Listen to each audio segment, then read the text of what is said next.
Bendito Padre, también estamos a punto de abrir tu palabra y te necesitamos, Señor. Te necesito. Y ayúdanos a entender. Ayúdanos a iluminar nuestros ojos para poder ver tus verdades tan grandes, Señor. Ayúdanos a aprender a valorar todo lo que nos da, Señor. Ayúdanos porque somos débiles, pero tú eres fuerte y tú obras en nosotros, Señor. Así que por eso vamos a ti, Señor. También te pido por la maestra Marisa y por Ale para que les des mucho entendimiento para enseñar en esta hora a nuestros hijos. Te pido también por nuestros hijos para que ellos puedan entender cada día más tu palabra. En nombre de Jesús, amén. Bueno, la semana pasada estuvo buena, la verdad. La verdad. Porque es algo que no sé, creo que nos pone una realidad diferente, ¿no? O sea, el entender que nos rodea todo un ejército de demonios por todos lados, es como que, ¿what? ¿No? Entonces, bien. Estos enemigos, lo vimos la semana pasada, son poderosos. Mucho más que nosotros. O sea, no podríamos, la verdad, no podríamos. Pero Dios tiene una provisión para que el cristiano pueda permanecer firme. Una provisión. Ahora, la semana pasada, bueno, durante esta semana estaba pensando en que creo que necesitamos hablar un poquito más de cómo obra Satanás, ¿no? Solo un poco. Porque quiero que entendamos que Él obra. Él está todo el tiempo intentando hacer caer. O sea, 1 Pedro 5:8 dice que Él anda como león rugiente, buscando nomás. O sea, no es. Y luego en Apocalipsis vimos que Él tiene poco tiempo. Entonces está ¿cómo se dice? Apresurado, desesperado por qué es lo que peor que puede hacer, ¿no? Con alguien, ¿no? Entonces tenemos que estar conscientes de que hay un enemigo real, que no vemos, pero vemos algo de él, vemos sus maquinaciones y podemos conocerlas. Miren, vamos a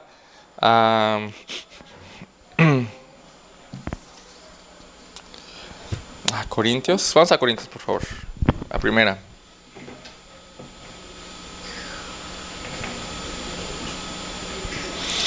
Perdón, segunda de Corintios. Segunda de Corintios 2.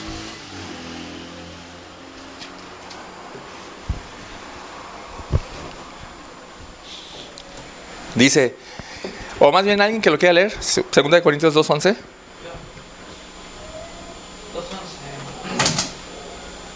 Para que Satanás no gane ventaja alguna sobre nosotros, porque no ignoramos sus maquinaciones. Oh, ok. Hay algunas implicaciones rápidas en este texto. Si ignoramos sus maquinaciones, creo que él ya tiene ventaja. ¿Verdad que sí? Sí. Pero si no las ignoramos, él no va a ganar esa ventaja. Porque vamos a conocer hacia dónde va. Y entonces como un ejército, es como un ejército. Si el enemigo conociera las estrategias de su bando contrario, ¿podía ganar? Ya sabe para dónde va. Puede prepararse. Puede resistirlo, ¿no? Bien. Entonces, creo que a veces podemos ignorar sus maquinaciones. O podemos simplemente pasarlas de largo. Entonces, hoy quiero que veamos solo un momento cómo obra Satanás o con qué cosas nos puede atacar o tentar o mentir, ¿no? Porque ya sabemos que él es el padre de mentira, su ámbito es la mentira y su objetivo es la destrucción de nuestras almas. Bien, entonces, ¿cuáles podrían ser algunos ataques de Satanás? Vamos a poner algunas áreas. Por ejemplo, ¿cuáles podrían ser unos ataques de Satanás en cuanto a nuestro carácter? Les voy a poner unos ejemplos para que me vayan entendiendo a dónde voy. Cuando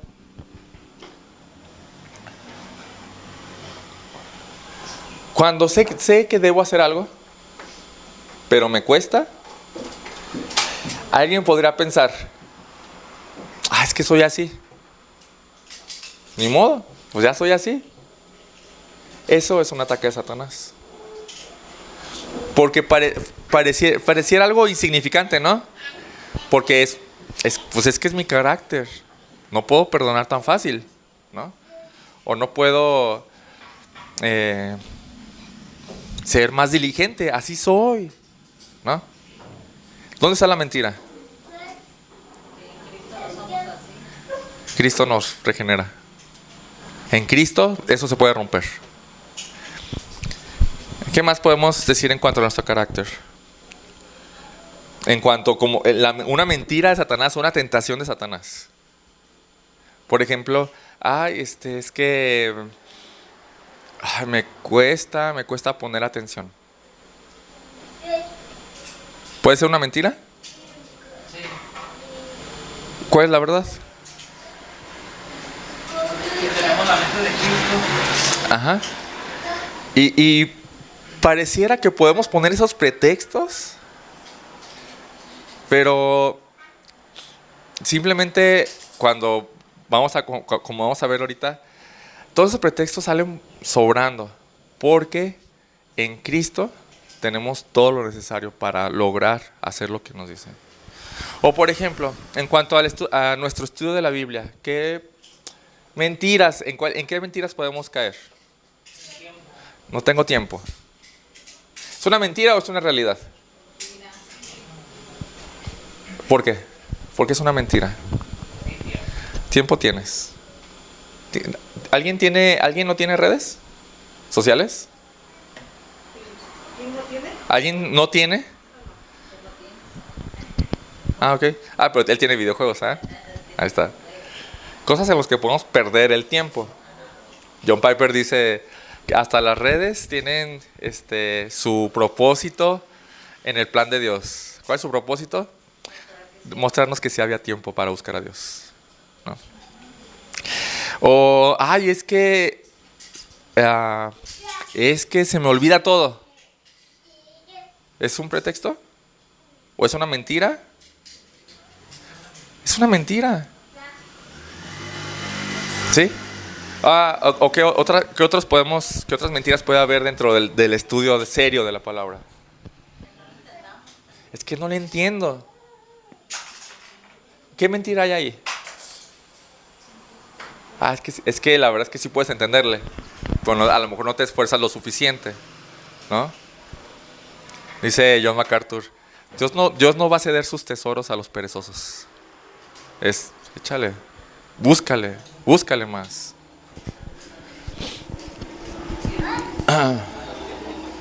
O por ejemplo, es que no me puedo concentrar. No, también pasa, ¿no? ¿Es una mentira o es sí es un buen argumento para decirle, ¿sabes qué, Dios? Es que no me puedo concentrar. Es una mentira porque sí puedes concentrarte, pero sí cuesta trabajo, pero a lo mejor no quieres hacerlo, ¿no? O por ejemplo, en el compromiso con Cristo, ¿qué mentiras puede haber? Sí. Hay una buena. Creo que el enemigo ha plantado esto. Muchos dicen que no están preparados, no son capaces. Ok, ahí está una mentira. ¿Cuál es la verdad? Dios nos capacita. Pero hay una mentira por ahí volando en el cristianismo que dice algo así. Creo que puedo vivir mi vida cristiana sin un compromiso serio con Cristo. ¿Verdad que sí? Hay una mentira volando en el ambiente cristiano. ¿Sí? ¿Y por qué vive así? Porque se está creyendo esa mentira. En el que puedo vivir mi vida cristiana. Soy cristiano, con eso, no me preguntes más. ¿No? Es una mentira. No puedes vivir tu vida cristiana así. Así no es la vida cristiana. O por ejemplo, en dar. ¿Hay mentiras por ahí? ¿En dar? Que nos va a faltar lo que debemos. Sí. Y se nos olvida que es más bienaventurado dar que recibir. ¿Sí? Hay mentiras en el área del perdón. Perdón. ¿Qué mentiras hay por ahí? Que no puedo. Uno perdona pero no olvida. Sí, ¿de dónde sale eso? ¿De Satanás?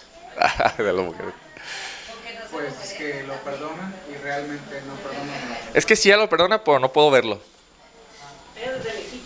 Entonces ahí todo ahí. Es que somos de carne, somos humanos. Es un pretexto, porque no quieres perdonar. Bueno. Pero cuando conocemos que todas esas son mentiras, entonces podemos estar mejor preparados, ¿sí o no?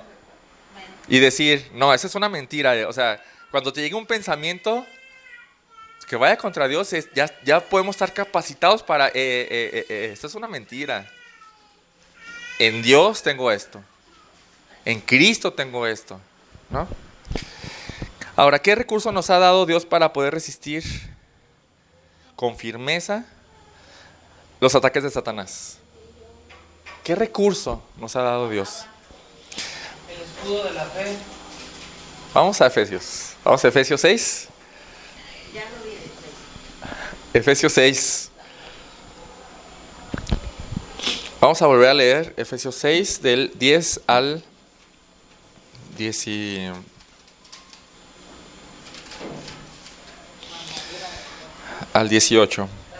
Por lo demás, hermanos míos, fortaleceos en el Señor y en el poder de su fuerza. Vestidos de toda la armadura de Dios para que podáis resistir firmes contra las acechanzas del diablo.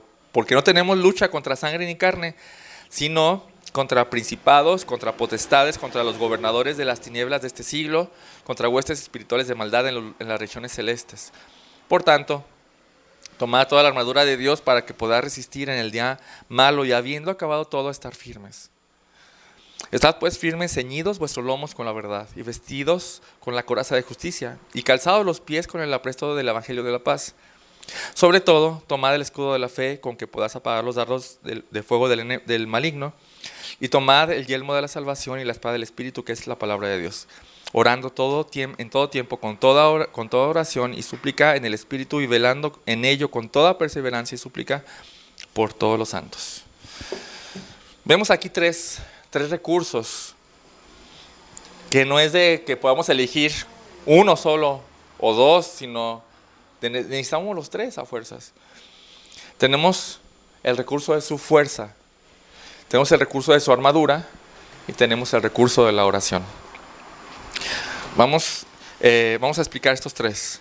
En cuanto a su fuerza, dice Efesios 6:10, por lo demás, fortalezcanse en el Señor y en el poder de su fuerza. ¿Puedes dimensionar esa fuerza? ¿Cuánta fuerza tiene Dios?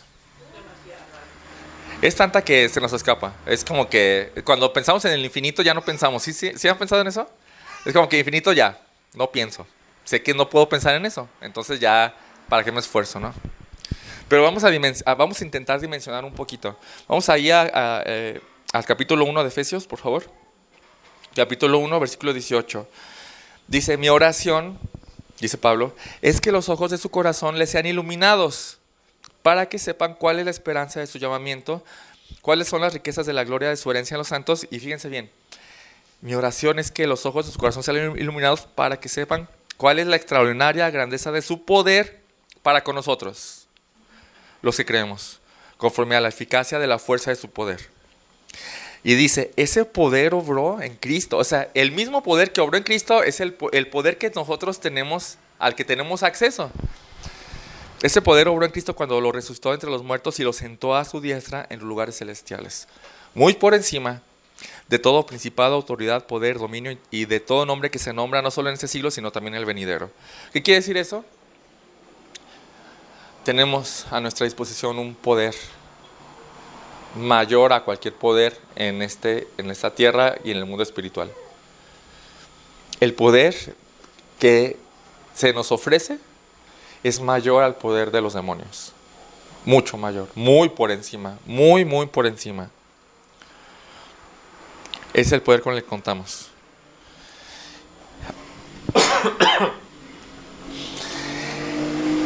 Con este poder, ¿Surtirán efecto las tentaciones del enemigo y las mentiras? ¿Cómo fue tu pregunta? Usando este poder, ¿el enemigo podrá dañarnos o dañarnos con tentaciones y mentiras? No puede, porque es mucho mayor este poder, mucho mayor, mucho. Solo tienes que tomarlo. ¿Y cómo lo tomas? ¿Dónde está? ¿Cómo te lo adueñas? El poder, ¿cómo te lo adueñas? Es algo muy, o sea, no es algo tangible, ¿verdad? No es como que déjame pongo mi camisa. ¿Por la fe? ¿Eh? Definitivamente, pero por la oración. Ahí está. Dice, fíjense cómo dice. Bueno, una observación. Este poder no lo tenemos en nosotros por default, ¿sí? O por defecto. Por eso dice, por eso Dios lo convierte en una exhortación. Fortalezcanse ustedes en el Señor. O sea, busquen ese poder, esa fuerza. ¿Y cómo? Sí, por la fe, definitivamente, pero por la oración. Señor, ayúdame. Dame esa fuerza. Dámela. La necesito. Bien, vamos a Filipenses 2:12.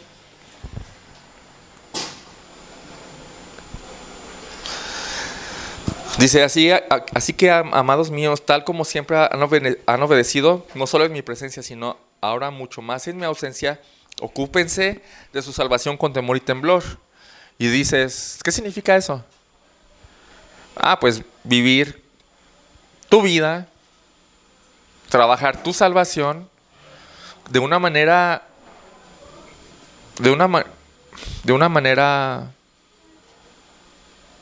demasiado diligente. Demasiado diligente.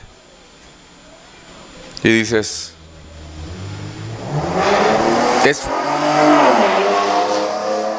¿es algo sencillo o es algo complicado? Vivir la vida así, ¿es algo sencillo o es algo complicado? En esta vida, en esta tierra, en este mundo. Pues es complicado. Es complicado. Porque hay demasiadas cosas que nos llevan hacia el otro lado, ¿no? Pero es un mandamiento, tenemos que hacerlo. Y entonces el siguiente versículo dices, wow, Señor, gracias. ¿Qué dice el siguiente? Filipenses 2:13. 13. Pues Dios trabaja en ustedes y les da el deseo y el poder para que hagan lo que a Él le agrada. O sea, Señor, entiendo que tú quieres que viva una vida así. Provéeme de esa fuerza para vivirla. Yo no puedo. No puedo, Señor. No puedo. Y entonces Filipenses 4:13, lo saben, ese sí lo conocen. A lo mejor no por la cita. Todo lo puedo en Cristo, que me fortalece. ¿Quién fortalece a quién? ¿Y entonces qué puedo hacer? Bueno, aquí se refiere al todo de lo que Dios pide, ¿no? Todo. Puedo hacer todo.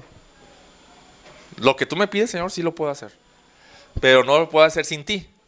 Te necesito. Entonces la oración es fundamental para esto. Ese es el primer recurso, su fuerza. El poder de su fuerza es muchísimo. Tenemos ese recurso, hay que usarlo. El segundo recurso es su armadura. Y la conocemos como la armadura del creyente, ¿no? Pero no es la armadura del creyente, es la armadura de Dios. Dice, pónganse toda la armadura de Dios, ¿no? Podemos más bien decirle la armadura que Dios provee al creyente. Efesios 6:11. Revístanse con toda la armadura de Dios para que puedan estar firmes contra las insidias del diablo, insidias en la NBLA, para poder resistir firmes ante los ataques del enemigo. En primer lugar, necesitamos esa fuerza poderosa. Y en segundo lugar, su armadura. Versículo 14. Estén pues firmes, ceñida su cintura con la verdad, revestidos con la coraza de la justicia y calzados los pies con el apresto del evangelio de la paz. Sobre todo, Tomen el escudo de la fe con el que podrán apagar todos los dardos encendidos del maligno. Tomen también el casco de la salvación y la espada del Espíritu, que es la palabra de Dios. El cinturón de la verdad, la coraza de la justicia, el calzado del apresto del evangelio de la paz, el escudo de la fe, el yelmo de la salvación y la espada del Espíritu. Dos datos importantes. El primero es que lo que seguramente Pablo tiene en la mente es la armadura de un soldado romano. Es el tiempo, ¿no? Ok. No podemos pensar en una armadura medieval, ¿no? Toda así bien padrísima, toda es de hierro, ¿no? No, así no eran las armaduras en aquel tiempo.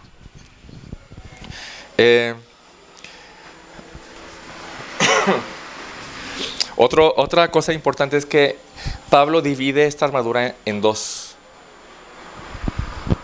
Las primeras 3 piezas forman una primera área y las segundas 3 piezas forman otra área. La primera o las primeras 3 piezas, el soldado las lleva todo el tiempo. Todo el tiempo. Y las segundas 3 piezas, el soldado las lleva cuando arrecia la batalla. Una tercera observación es que esta figura de la armadura mezcla una parte de la armadura con una realidad espiritual, lo cual produce una rica descripción de cómo nos tenemos que vestir como cristianos. Esto está muy interesante porque no solamente es me protejo mi corazón o me protejo mi cabeza, pero ¿con qué? ¿No? Entonces mezcla esas dos cosas, ¿no? Entonces vamos a empezar con el cinturón. Bueno, quiero preguntarles algo antes. ¿Quién había escuchado esta idea de la armadura de Dios? ¿Sí? ¿No? ¿Sí, no? Sí. Entre los cristianos que ya llevamos un poco de tiempo, es algo muy conocido, ¿no? Pero lo que a mí más me llega a sorprender es que muchos de nosotros no nos interesamos por saber qué significan. Simplemente conocemos eso y ya. No nos preocupamos por saber cómo usarla realmente o de una manera práctica en nuestras vidas, ¿no? Vamos a hacer eso hoy. Entonces, la primera es el cinturón de la verdad. Dice versículo 14, ceñida su cintura con la verdad. Ahora, el uniforme romano constaba de un montón de partes, ¿no? Y entre ellas había una tela como rectangular, con un hoyo en medio, el cual se la ponía, ese hoyo iba en la cabeza, ¿no? Entonces parecía en México, una túnica, una capa. No era una capa porque también no era solo para atrás, era para adelante y para atrás. Un zarape, así, como un zarape, ¿no? Entonces el soldado no podía ir hacia la guerra. ¿Por qué? Le estorba. ¿Qué hacía entonces? Se ajustaba todo eso con el cinturón. ¿Ok? Básicamente es eso. En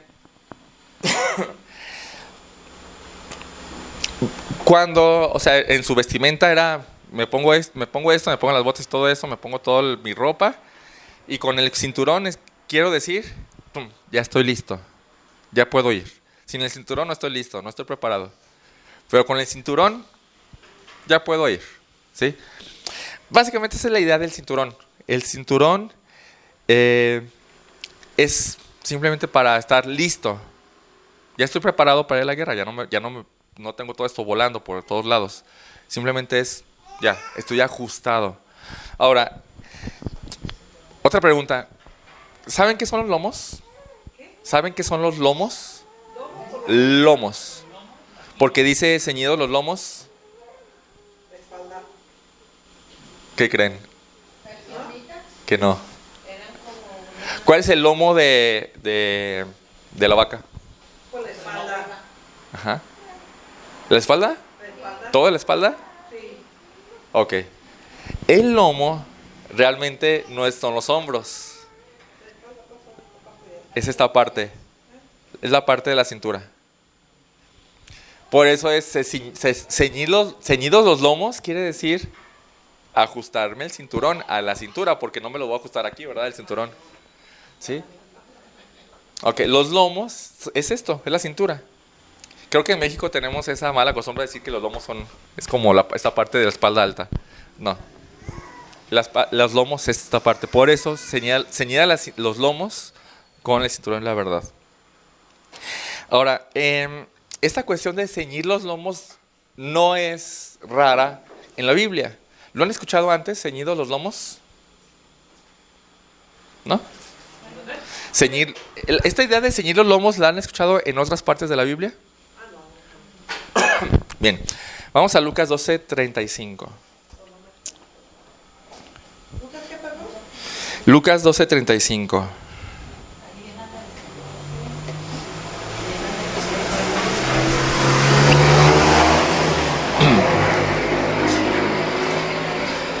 ¿Qué dice?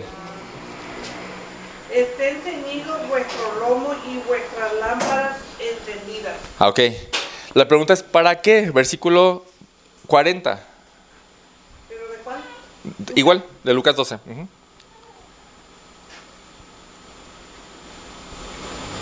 Versículo 40. ¿Lo ves? Sí. Pues vosotros pues también estad preparados, porque a la hora que no penséis, el Hijo del Hombre vendrá. O sea, el tener ceñidos los lomos es un símbolo de estar preparados y listos para la hora en que llegue. ¿Sí? Es como cuando vamos a pasar por alguien y va a estar listo en cuanto llegue. Así, ya tienes aquí ya todo listo con tu bolsa, ¿no? Es eso. Cuando en el Éxodo, Dios les dice a los israelitas que sacrifiquen la Pascua porque quién sabe qué, bueno, ustedes saben la historia, ¿no? Porque va a pasar lo que va a pasar con los primogénitos y el faraón va a dejarlos salir. Le dicen, estén ceñidos los lomos y coman apresuradamente. ¿Por qué? Porque no van a tener tiempo de preparar ya nada, porque su salida va a ser así, rápida. Y si fue rápida, los egipcios lo estaban ya corriendo, ¿no? Y entonces ya estaban preparados para irse, ¿no? Eso significa ceñir los lomos. Estar listos y preparados para la acción. Aquí un comentario dijera mi papá que está preparado hasta que llegue la necesidad. Para correr. Sí. Bueno, ese es el punto. Hay que estar preparados para algo en específico. Entonces, cuando el soldado se ponía el cinturón, se ceñía los lomos con el cinturón, era decir, estoy preparado, listo para lo que ordenes. Lo cual se traduce en compromiso. Mi cinturón, ¿me ves? Estoy comprometido ya. Lo que tú ordenes, general. ¿Sí? Sí, estoy así. Un compromiso es un compromiso serio y preparado. Es el punto y esa es la pieza de la armadura, pero se mezcla con una realidad. ¿Cuál es la realidad espiritual con la que se mezcla el cinturón? ¿Qué dice el cinturón de? La verdad. Ahora, ¿qué podría significar esto? La verdad. Posiblemente. Pero la palabra se toca en la espada del Espíritu, que es la palabra de Dios. Entonces aquí en el contexto no es la palabra de Dios. La verdad de aquí se refiere a otra cosa. ¿A qué se refiere? Integridad, veracidad. Se puede, creo que hay algunas versiones que pueden decir otra palabra aparte de verdad, como veracidad o honestidad o integridad, ¿no? Se refiere a una vida veraz, una vida honesta, íntegra. Junten estas dos ideas. Estar preparados con un compromiso serio y la idea de una vida veraz, honesta, sin nada que ocultar.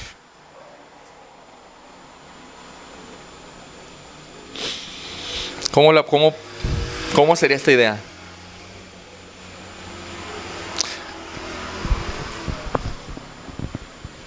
¿Nadie?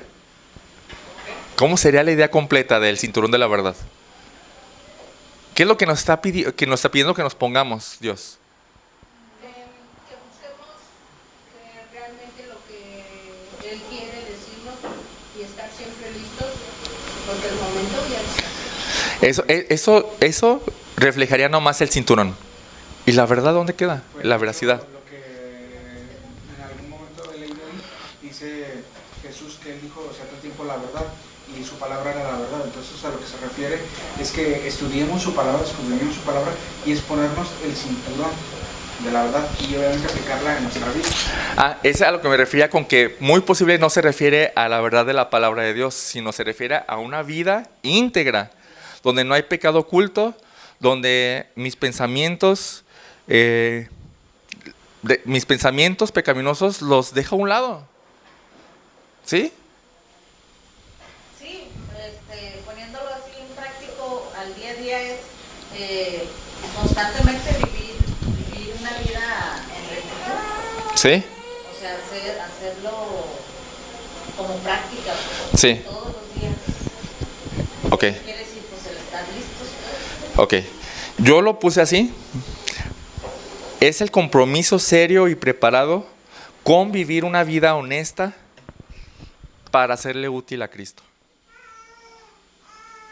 ¿Sí? O sea, está ese punto. Somos soldados de alguien. Es un compromiso serio y preparado con vivir una vida honesta para que Dios me use como Él quiera. Pero es decirle, estoy preparado. Ya dejé mis pensamientos pecaminosos, ya dejé mis pecados ocultos, ya vivo una vida honesta, no llevo una vida doble, úsame, ya estoy listo. ¿Sí? ¿Qué puede hacer Satanás cuando un cristiano llega a este punto? Pues nada más estar atacando. Pero esa es la primera parte de la armadura, el cinturón. No puede hacer, ¿qué puede hacer? No va a surgir efectos sus mentiras. No, porque tú llevas una vida íntegra.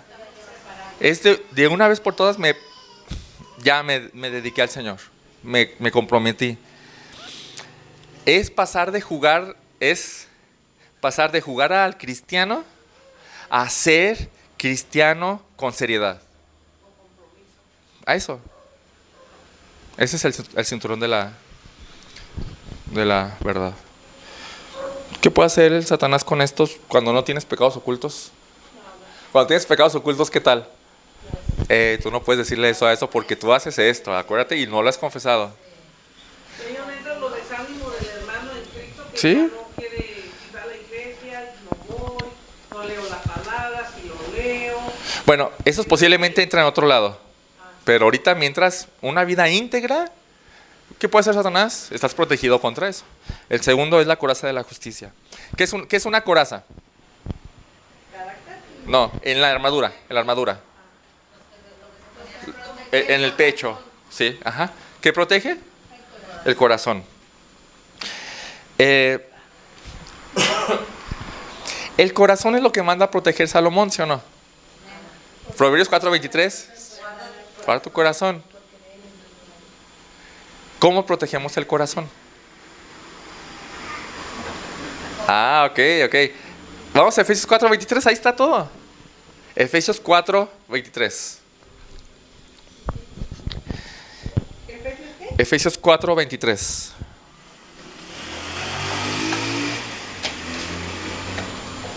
¿Ya lo tienen? ¿Quién quiere leerlo? Y renovamos. Perdón, Proverbios 4:23. Mi culpa. Proverbios 4:23.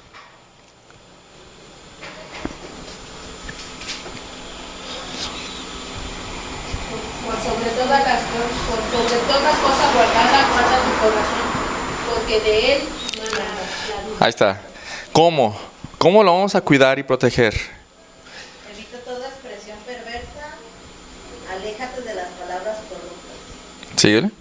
Mira hacia adelante y fija los ojos en los que están frente a ti. Traza un sendero recto para tus pies y permanece en el camino seguro. No te desvíes, evita que tus pies sigan el mal. Ok. ¿Qué versión es? La NTV. Bien. Versículo 24 dice, aparta de ti la perversidad de la boca. La perversidad, en la palabra en griego, más bien tiene que decir torcedura. Una boca torcida, ¿no? Por eso ya se entiende la perversidad, ¿no? No es recta. Aparte de ti lo que no es recto. Versículo 25. Tus ojos miren, en Reina Valera, lo recto.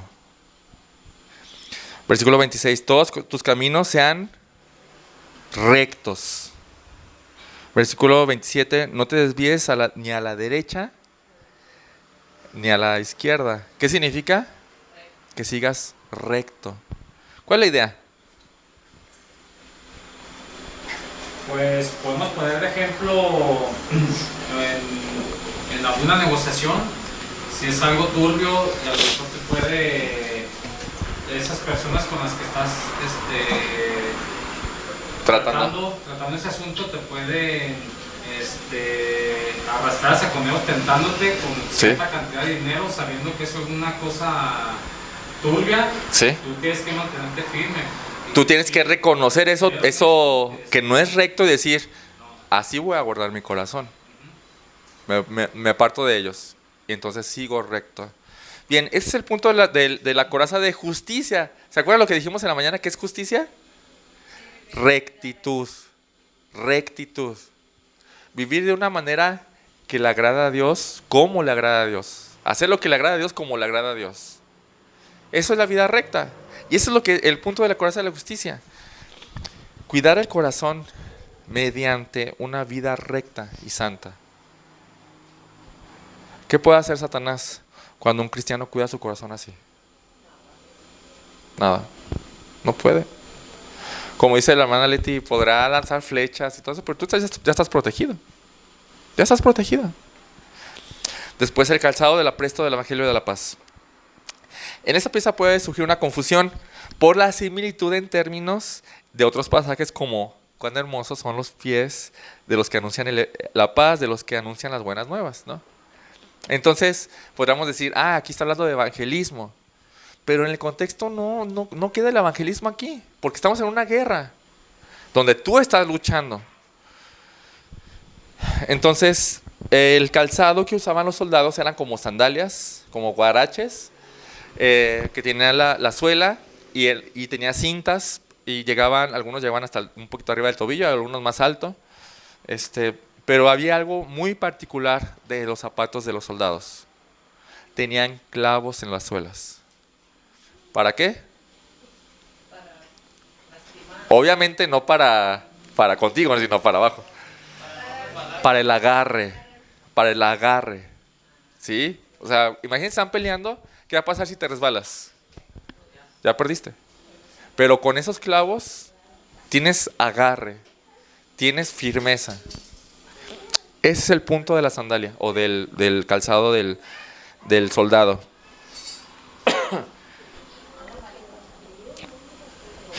Pero Pablo dice, o sea, ¿cuál es la realidad espiritual entonces? Calzados los pies con el apresto del Evangelio de la Paz. Ahora, esa palabra, ¿quién la usa? Apresto. ¿Verdad que nadie la usa? ¿Qué significa? Ahora, aquí también muchas versiones tienen muchos significados diferentes porque es algo más complejo de traducir. Pero lo más seguro por el contexto que signifique es que significa estar preparado o dispuesto también. Pero significa entonces que las tienes bien preparadas para estar firme, ¿sí? Ya las tienes ahí puedes permanecer firme. Y la idea entonces es el agarre. Pero dice el Evangelio del apresto, o sea, del estar firme, preparado y listo. Pero ¿de dónde viene esa firmeza? Dice, el calzado de los pies con el apresto del evangelio de la paz. ¿Cuál es el evangelio de la paz? ¿Es diferente del evangelio normal? ¿Hay otro evangelio? ¿El evangelio de la paz? ¿Por qué lo menciona así? ¿Qué significa el evangelio de la paz? Pues más bien sería como por el evangelio tenemos paz para con Dios. Ahí está, ese es el punto. Ahí sí. Bien, pero entonces, ¿qué es el evangelio? Que por cierto, ayer les compartí un audiolibro que se llama así tal cual, ¿qué es el evangelio? Hermanos, escúchenlo. De verdad está muy, muy claro y muy bueno. Escúchenlo, por favor. Ahí está, ya se lo compartí. ¿Qué es el evangelio? En primer lugar, el evangelio cuenta con malas noticias. No son en primer lugar buenas noticias, son en primer lugar malas noticias. ¿Cuáles son estas malas noticias? Dios creó al hombre. Y Él tiene todo el derecho de decirle al hombre cómo vivir. ¿Verdad que sí? Y esa no es la mala noticia, ¿no? La mala noticia es que el hombre, al contrario de obedecerlo, dice que habiendo conocido a Dios, no le glorificó como a Dios ni le dio gracias. Esto es una ofensa cósmica hacia la bondad y hacia la gloria de Dios. Por lo cual, los hombres quedaron bajo el juicio de Dios para condenación. Y Dios se convirtió en el enemigo del hombre. Vemos aquí que aún como enemigo Dios permite al hombre ser feliz en algunas áreas, ¿no? Pero es su enemigo. Y solo está siendo paciente.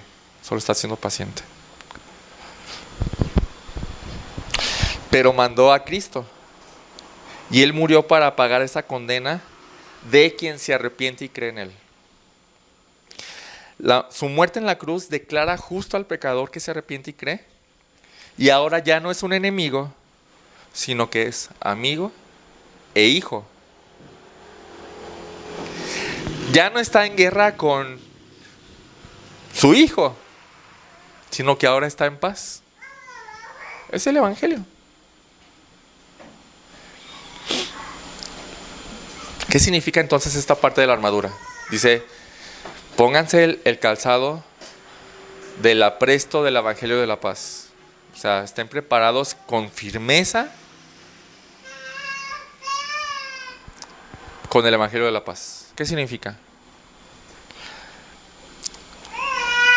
Tener listo en tu mente todo el tiempo, que mediante Cristo, mediante su sacrificio, tú estás en paz con Dios. Todo el tiempo. Que ya no eres su enemigo, ya estás en paz. Y el punto de esto es que eso es lo que nos hace aferrarnos con firmeza en la batalla. Yo estoy en paz con Dios. Porque el enemigo muchas veces va a atacar ahí. No, es que Dios no, es que Dios no me ha perdonado, Dios no me va a perdonar esto, Dios no. No, espérate. El punto es, sí, en Cristo ya te perdono todo. Entonces, y está en paz contigo. No es que Dios me está castigando, Dios me está... No, espérate. En Cristo tienes paz para con Dios. Y entonces la lucha mental es... Señor, gracias. Es eso, ese es prepararnos los pies o estar preparados con el calzado mediante la firmeza que da el evangelio.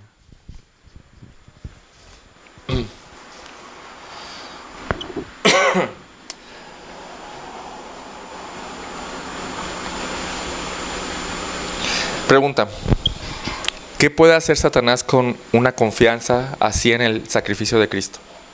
¿Te puede tumbar? No puede. Ahora, si lo puede notar, no hay ningún secreto.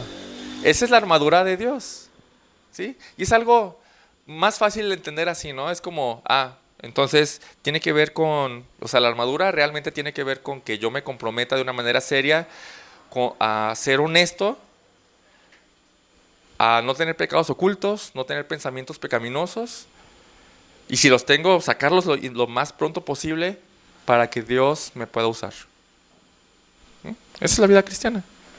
Segundo, es un estilo de vida donde cuidas tu corazón con una vida recta y santa, buscando todo el tiempo la rectitud y la santidad. Y tercero, es un estilo de vida firme espiritualmente por la asimilación del evangelio todo el tiempo. Señor, en ti tengo paz. En ti tengo paz todo el tiempo, todo el tiempo. No es la gran cosa de entender. Solamente es la forma de vivir, ¿no? Compromiso con santidad, compromiso con una vida honesta, cuidar el corazón con una vida recta y santa, y todo el tiempo estar, Cristo es mi Salvador, Cristo me justifica. Dice, si Dios es el que justifica, ¿quién es el que condena? Satanás va a estar condenado todo el tiempo, pero no, yo estoy justificado, tú no puedes hacer nada. Entonces, estas son las primeras 3 partes. Y quiero decirte algo acerca de esto. El soldado que estaba enlistado, estas 3 piezas las tenía todo el tiempo. No era de que a veces me la pongo, a veces no. No, todo el tiempo estoy así. Todo el tiempo tengo un compromiso serio con una vida honesta para serle útil a Cristo. Todo el tiempo estoy cuidando mi corazón con una vida recta y santa. Y todo el tiempo mi cabeza está pensando o meditando y recordando que en Cristo tengo paz con Dios. ¿No? Todo el tiempo. Eso no es, a veces me lo quito, a veces me lo pongo. Eso es la vida cristiana normal. Es lo que quiere decir. Es la vida cristiana normal. La cotidiana. Sí.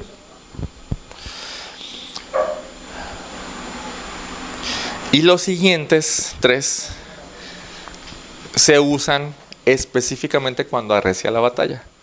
El escudo de la fe. Dice sobre todo, y no quiere decir que esto es lo más importante, sino más bien sobre todas estas 3 piezas usa otra aparte, o una extra cuando... Sí. Cuando la batalla arrecie necesitas protección extra. Y ese escudo provee eso. Ahora, el enemigo es perseverante y es fuerte y no se da por vencido. El Satanás no se da por vencido, ¿no?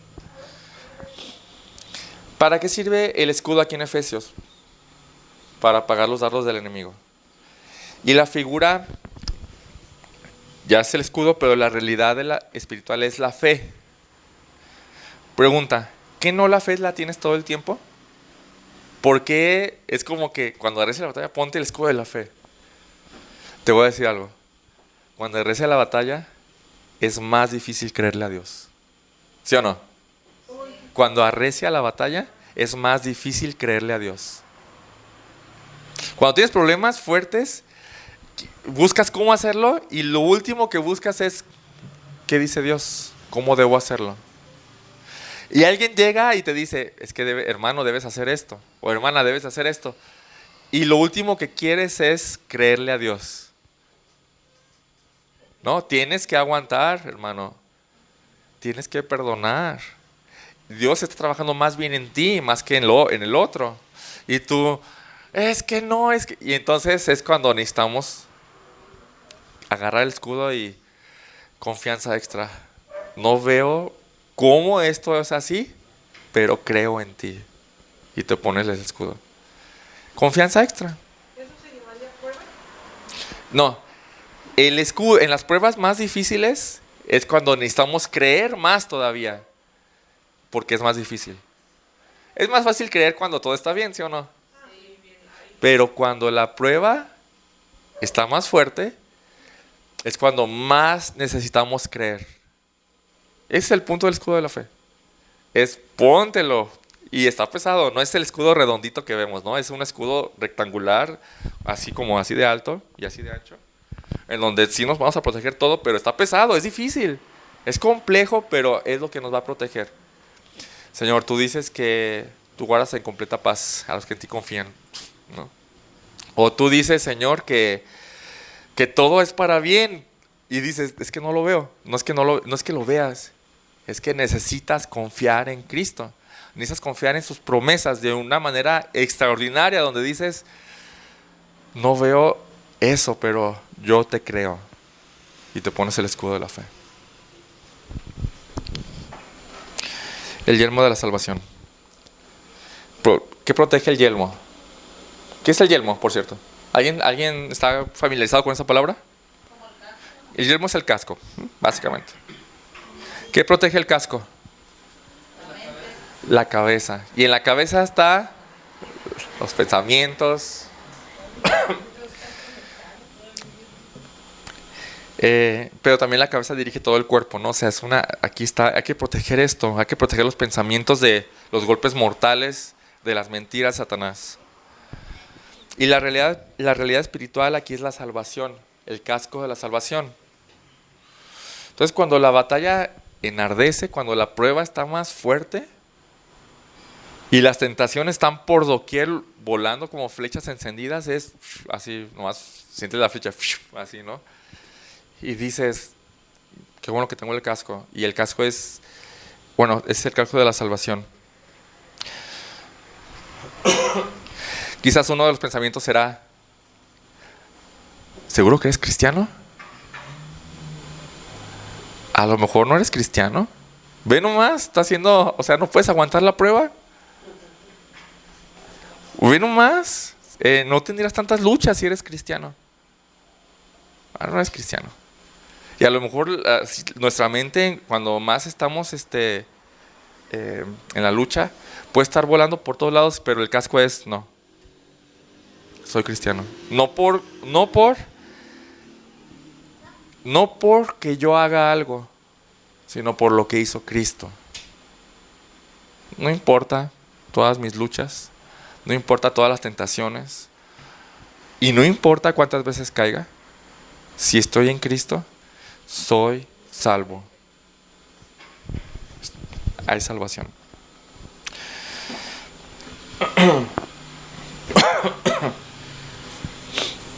No es por cómo vivas, porque Satanás va a querer ir por ahí, sino por tu confianza y dependencia en Cristo. Es la salvación. Y el resultado de esa salvación es cómo vives. Pero Satanás va a decir, ve todo lo que estás pecando, a lo mejor no eres salvo, tienes que dudarlo. Y llegamos a la última pieza de la armadura, que es la espada del Espíritu. Y gracias a Dios, Pablo lo especifica cuál es, ¿no? La espada del Espíritu es la palabra de Dios. Ahora, si lo pueden observar, es la única pieza de la armadura que es ofensiva. Todo lo demás es de defensa. Es para que no llegue el ataque. Esta es ofensiva. Y en aquellos tiempos había dos espadas.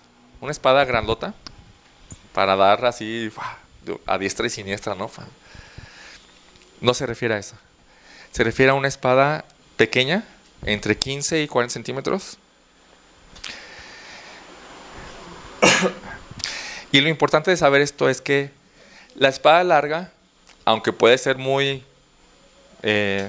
puedes abarcar mucho más, es menos precisa, ¿sí?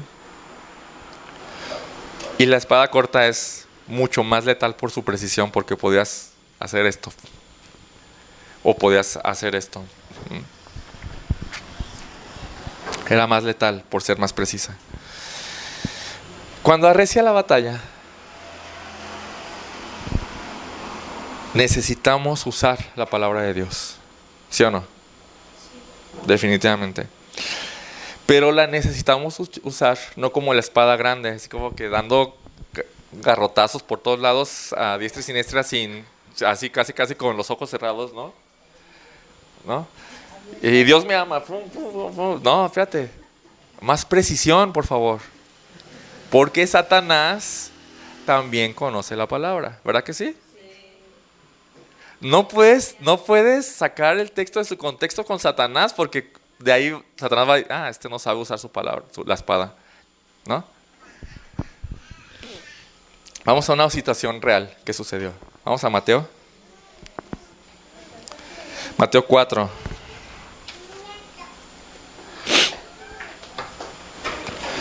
Dice, versículo 1. Entonces Jesús fue llevado por el Espíritu al desierto para ser tentado por el diablo. Y después de haber ayunado 40 días y 40 noches, entonces tuvo hambre.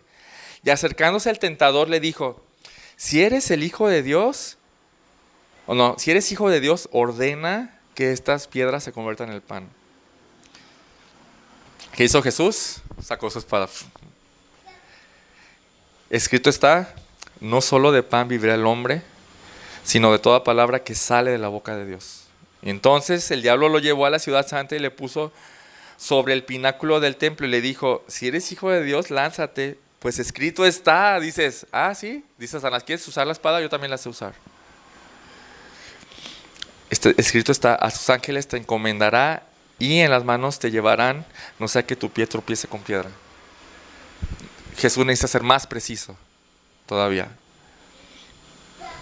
Y le dijo, también está escrito, no tentarás al Señor tu Dios.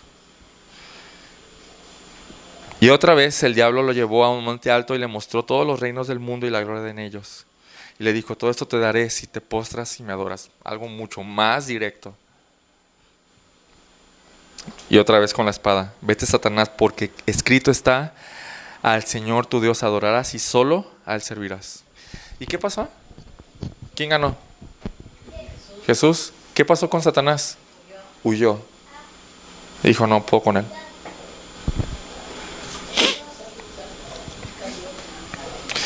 Esta fue una batalla real y podemos aprender algunas cosas aquí.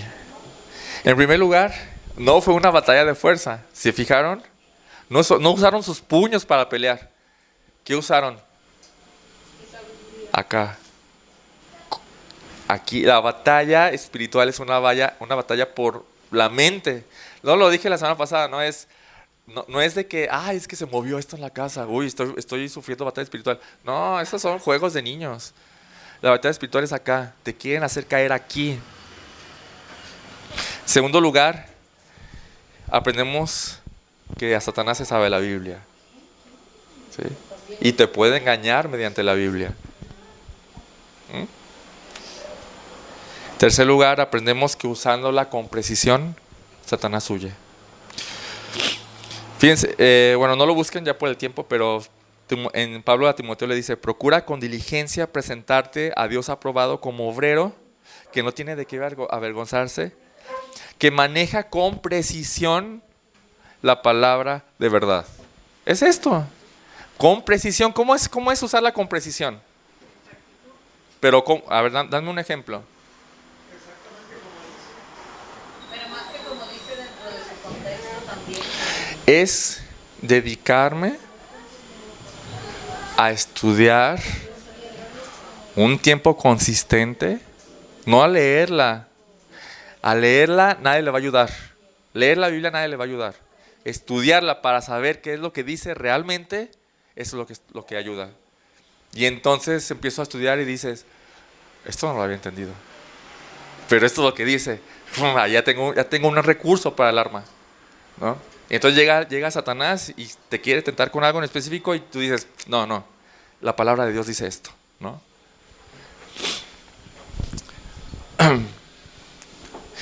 Santiago dice, por tanto, sométanse a Dios, resistan. Ahí está otra vez la frase clave que nos puede ayudar a entender.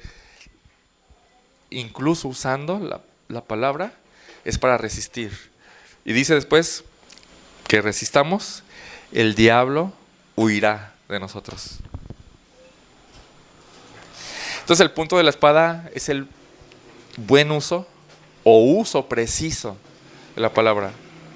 No nos podemos dar con, a mí me han dicho que es que Dios nos ama, pero ¿sabes por qué te ama? No, ya perdiste. Sí. ¿Y qué significa mundo? No todo el mundo, espérate, ¿sabes qué? Sí significa todo el mundo. ¿Cada persona significa eso? ¿O qué significa? Entonces estamos estudiando. Necesito entender qué significa todo el mundo. Necesito entender qué significa esta palabra y cómo la voy a usar en mi vida, ¿no? Saber lo que dice la palabra y aplicarlo a cada situación, sobre todo cuando las pruebas, la batalla, las tentaciones arrecian, ¿no? Entonces ahí está la armadura. Entonces Dios nos da 3 recursos aquí en Efesios: su fortaleza, su armadura y el último, la oración. Dice Efesios 6:18, orando en todo tiempo con toda oración y súplica en el Espíritu, y velando en ello, en la oración, con toda perseverancia y súplica por todos los santos.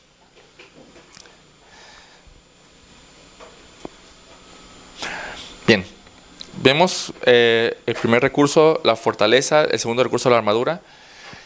¿Creen que todo ese poder y esa protección viene de nosotros?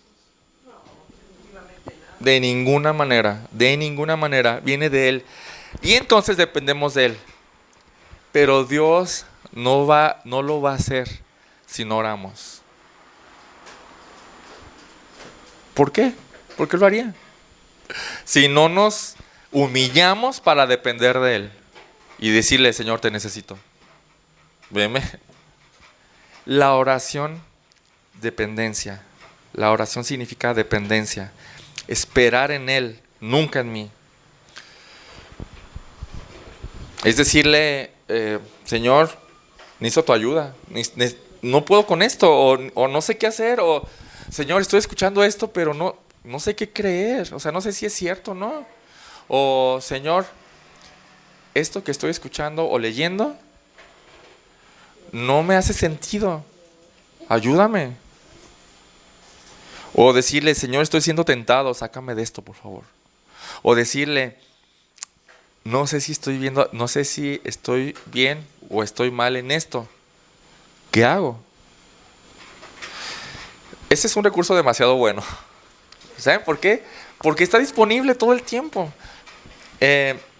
Juan lo dice así: esta es la confianza que tenemos delante de Él, que si pedimos cualquier cosa conforme a su voluntad, Él nos oye.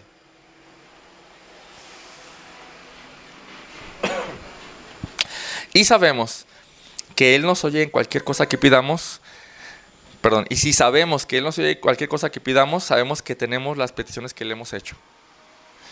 El recurso de la oración es un recurso asombroso. Pero creo que se menosprecia bastante. ¿Por qué puedo llegar a decir esto? Por cuánto oramos.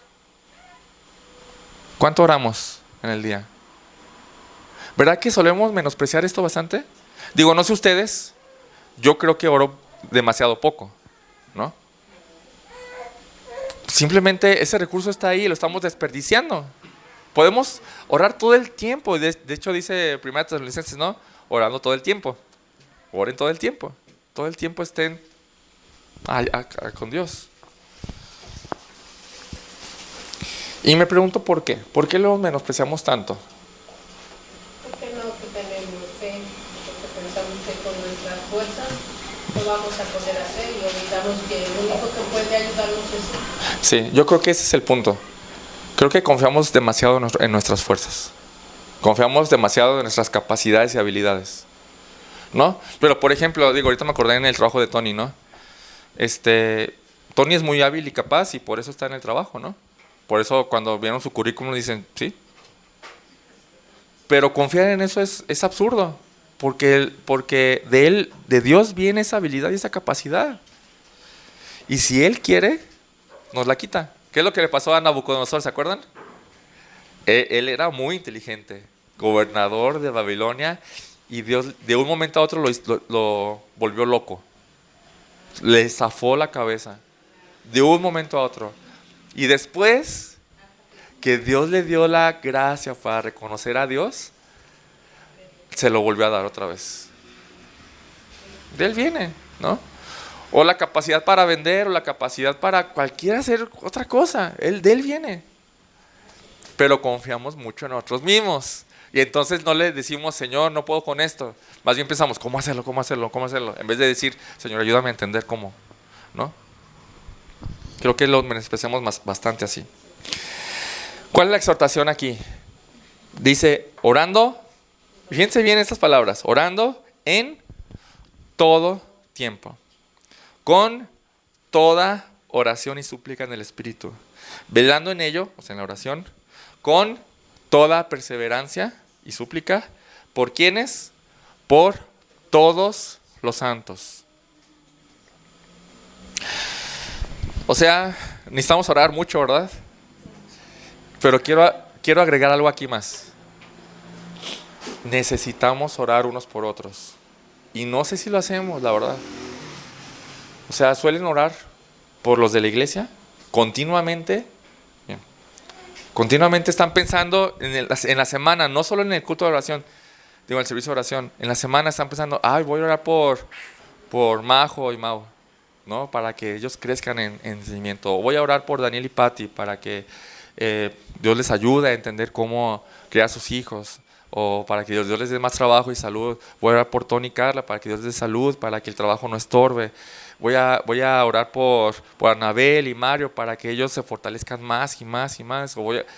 ¿Piensan en eso?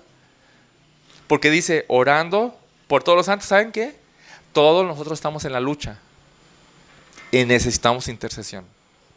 Eso es intercesión. Voy a interceder por Tony, voy a interceder por José, voy a interceder por señor Alberto, voy a interceder por Daniel y Patti, así.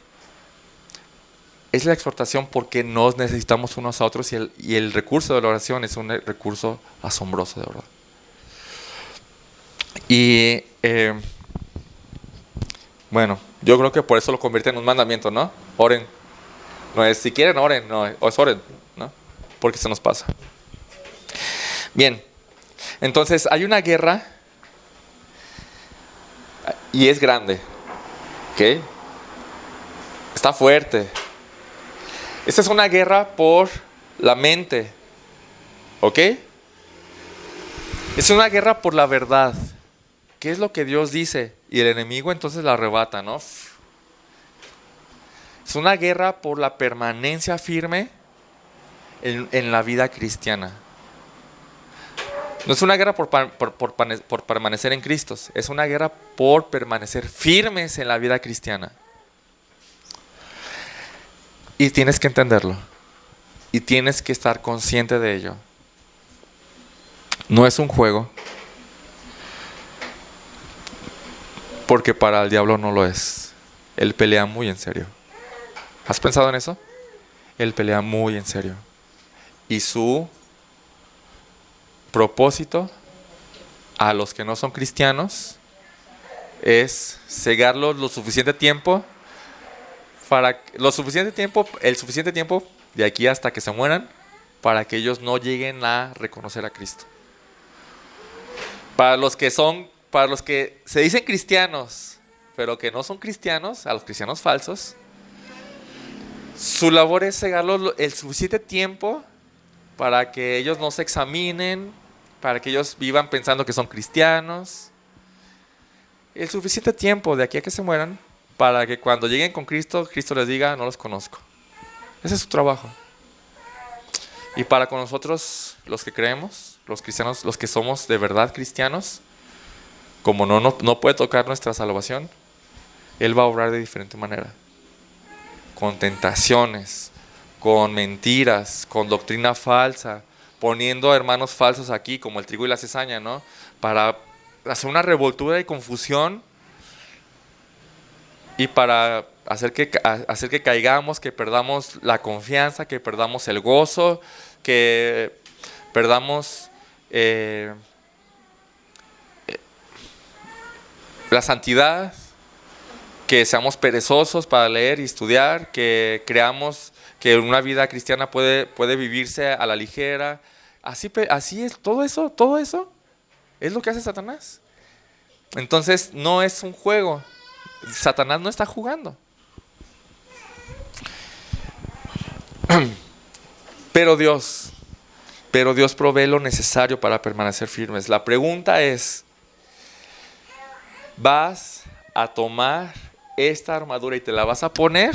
Esa es la pregunta, porque lo deja en el terreno de la voluntad. ¿Me vas a obedecer y vas a tomar la armadura?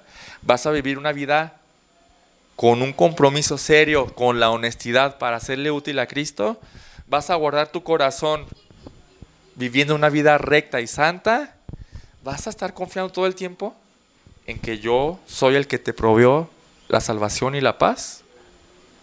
Y cuando se arrecie la batalla y cuando tengan pruebas más fuertes, ¿vas a tomar el escudo de la fe?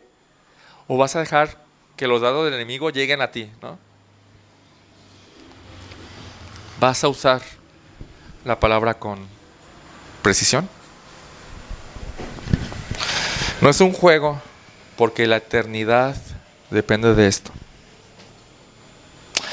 Depende de que si te pones la armadura o no. Y no olvidemos nunca que la oración es depender de Dios. Dependemos de Él para que lo haga. Bueno, para terminar, ¿qué concluimos con esto? ¿Con qué se quedan o qué aprendimos? A ver, cuéntame. Es importante también que nosotros entendamos con claridad, ahora sí que la parte que nos toca. Porque pues, Él ya habiéndolo hecho todo y habiéndolo dado todo, pues sería negligente no prestar atención. ¿Cuál es la parte que nos toca? Pues por ejemplo, bueno, como en la primera parte de la armadura, ¿no? El compromiso, Sí.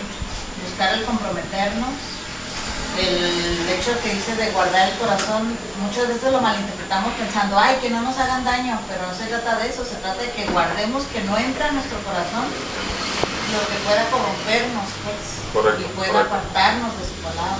Sí. Y pues todas esas cosas son las que a nosotros nos tocan. Excelente, sí. Pues, muy bien. Que debemos de estudiar Sí. y que debemos de saber qué es lo que realmente quiere Dios, no lo que queremos nosotros. Ok. Y siempre confiar en que Él va a hacer lo mejor para nosotros. Sí. ¿Alguien más?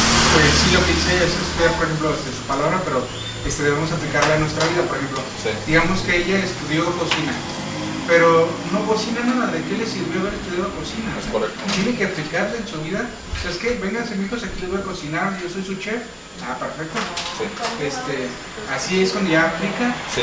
eso en su vida y ve a la hora que está cocinando y dice, cometí un pequeño error aquí, no les gustó el sazón así, entonces estudiamos su palabra y la aplicamos en nuestra vida para corregir lo que nosotros hemos entendido de una manera más Súper bien.